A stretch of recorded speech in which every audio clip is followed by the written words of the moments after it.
саламатсызбы? Жакшыбы? Кандайсыз оюн тууралуу? Сизден комментарий. Oyun aябай жакшы өттү. Бул спорт Талас командасы эң күчтүү команданын бири. Өткөндө Норузда утулганбыз, кичине ошондо ошибкаларыбызды оңдодук. Оюн экен, буйрук. Талас командасына ыраазычылык билдиребиз. Спорт муну кыргыз элим спорт деп түшүнсө болот. Эмне катачылыктарыңыздарды оңдодуңуздар ошо мына Норуздан кийин мына ошибкаларды оңдодук деп атасыздар? Норузда мен Арабияга 2 бала кеттик эле. Оюнга 3 күн калганда келип атын миндим, атын даяр эмес эле. Көп баланын аты даяр болбой калган. Аттарыбыз жетишпей калган ал мезгилде.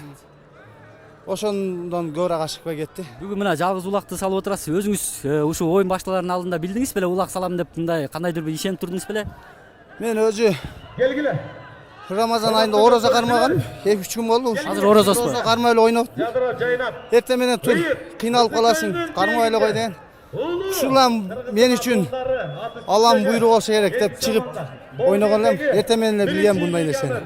Чоң рахмат. Ынтымак командасына эмне деп айтасың? Ынтымак командасына ийгилик, мындай команда мыкты командалар булар. Буларга да билегинен күч кетпесин. Кыргыз элим майрам менен куттуктайбыз. Чоң рахмат, жеңишиңиздер кут болсун.